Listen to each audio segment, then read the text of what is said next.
বিসমিল্লাহির রহমানির রহিম। আসসালামু আলাইকুম। সম্মানিত বাংলাদেশি ভাই ও বোনেরা এবং বিএনপির, জামায়াত এবং এনসিপির নেতৃবৃন্দ, আপনাকে সবাইকে সালাম জানাচ্ছি। আমার আজকের বক্তব্য হবে আপনাদের উদ্দেশ্যে।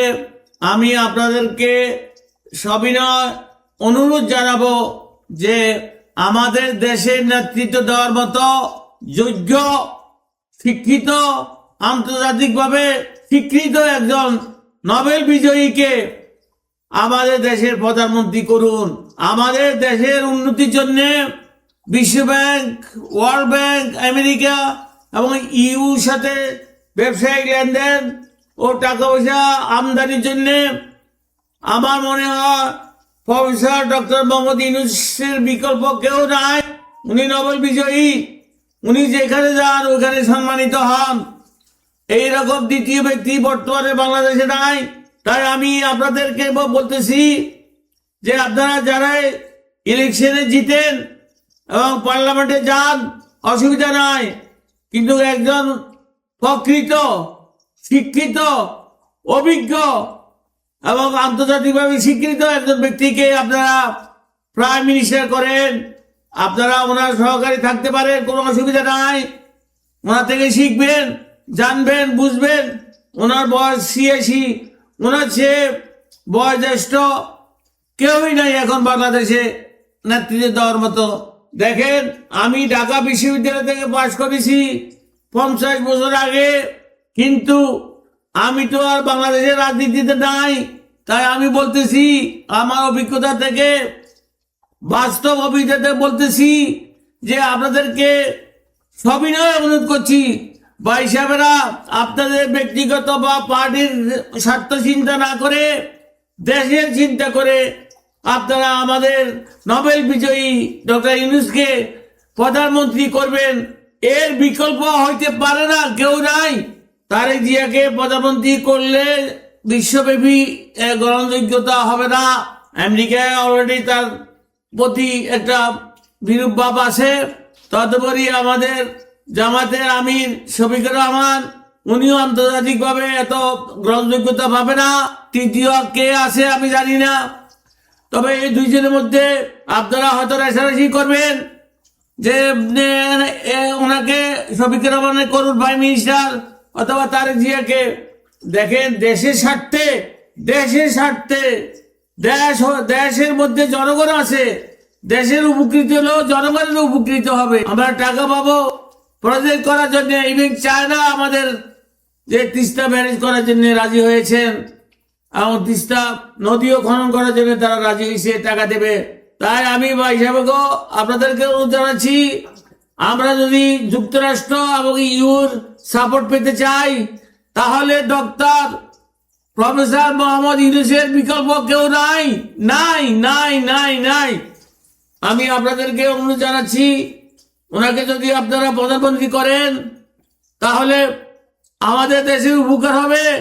ওনার বয়স 86, উনি বয়োজ্যেষ্ঠ এবং অভিজ্ঞ। তারপরে উনি এই যে আমাদের দেশের প্রধান উপদেষ্টা হয়েছেন, অলমোস্ট 2 বছর উনি আমাদেরকে গাইড করেছেন প্রধান উপদেষ্টা হিসাবে। দেখেন, কোনো গন্ডগোল হয় নাই, সবকিছু মোটামুটি নর্মালাইজ এসেছে। তাই আমি আপনাদেরকে অনুরোধ করবো, ভাই সাহেবরা, আপনাদের স্বার্থ পরিহার করে ব্যক্তিগত স্বার্থ এবং পার্টিগত স্বার্থ পরিহার করে একজন নির্ভেজাল, সুন্দর, অভিজ্ঞ, জ্ঞানী প্রফেসরকে আমাদের দেশের প্রাইম মিনিস্টার করুন। উনি মাহাথির মোহাম্মদ হবে, উনি মালয়েশিয়া তৈরি করবে, আমি গ্যারান্টি দিচ্ছি।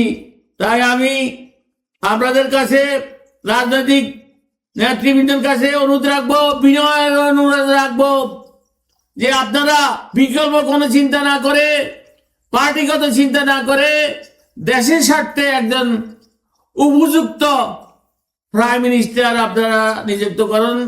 প্রাইম মিনিস্টারের সাথে আপনারা ডেপুটি বা অ্যাসিস্ট্যান্ট প্রাইম মিনিস্টার থাকতে পারেন, কোনো অসুবিধা নাই। আপনারা ওনার কাছ থেকে শিখতে পারবেন, জানতে পারবেন, জ্ঞান নিতে পারবেন, কোনো অভাব হবে না। আপনাদের উপকার হবে। তাই আমি বলতে চাচ্ছি ভাই সাহেবেরা, আমার কথাগুলো আপনারা বিবেচনা নেবেন এবং কার্যকরী করবেন। আমি ঢাকা বিশ্ববিদ্যালয়ের একজন প্রাক্তন ছাত্র, একজন মুক্তিযোদ্ধা এবং বিভিন্ন আন্দোলনে আমি জড়িত ছিলাম। ঢাকা বিশ্ববিদ্যালয় থেকে আমরা যে শিক্ষা গ্রহণ করেছি, যে পার্সোনালি গ্রহণ করেছি, যে আদব কায়দা গ্রহণ করেছি, তা তো হয়তো আজকাল একেবারে নাই। তারপরেও আমরা জীবিত আছি যে কয়জন, আমরা আপনাদেরকে অনুরোধ জানাচ্ছি ভাই সাহেব, আপনারা হয়তো আমার চেয়ে বেশি জানি, কিন্তু ডক্টর ইউনূসের উপরে কেউ বাংলাদেশে নাই। তাকে আপনারা বিশেষভাবে অনুরোধ করে আপনাকে ধরে রাখতে হবে, দরকার হলে ওনার পায়ে পড়তে হবে যে ভাই আপনি থাকেন, আমাদের দেশকে চালান, কিছুদিনের জন্য হলে চালান। আপনি যতদিন সুস্থ আছেন ততদিন আমাদেরকে সাহায্য করুন। আপনাদের উচিত হবে ওনাকে ধরে রাখা, ওনাকে ছাড়বেন না। আমি আমার এই কথাগুলি আপনাদের হয়তো একদিন মনে পড়বে, তাই আজ আপনাকে বিনয়ের সাথে অনুরোধ করে শেষ করছি আমার কথাগুলি। রাজনৈতিক নেতৃত্ব ভাই সাহেবেরা, বিএনপি এবং জামাতেরা, আমরা এনসিপি কে বলছি, আপনারা যে অবস্থায় ডক্টর ইউনূসকে আনি বসিয়েছেন সে অবস্থায় রাখবেন, ওনাকে আর বিকল্প কিছু করবেন না। ওনার বয়সে আর কতদিন বাঁচবেন, ওনার ফ্যামিলি অসুস্থ, উনি নিজে 86 বছর বয়স্ক লোক, তারপরে যে উনি কাজ করতে পারছে, এটা আমার কাছে খুব আশ্চর্য লাগতেছে। উনি সারা বিশ্ব ঘুরে বেড়াচ্ছে, অথচ আমার মতো লোক ঘরে বসে রয়েছি 80 বছর বয়সে। যা হোক, আমার কথা শেষ। আপনারা আমার কথাগুলা মূল্যবান মনে করে কার্যকারী করবেন, এই বলে আমি শেষ করছি। আপনারা সবাই ভালো থাকেন, আমাদের দেশের মঙ্গল হোক, ইউনূস সাহেব দীর্ঘজীবী হোক। আমি ওনাকে সালাম জানাচ্ছি এবং আপনাদেরকেও আবারও সালাম জানিয়ে আমার বক্তব্য শেষ করছি। আল্লাহ হাফেজ, আপনারা সবাই ভালো থাকেন, আমাদের দেশ ভালো থাকবে। আল্লাহ হাফেজ। আসসালামু আলাইকুম ওয়া রাহমাতুল্লাহি ওয়া বারাকাতুহু।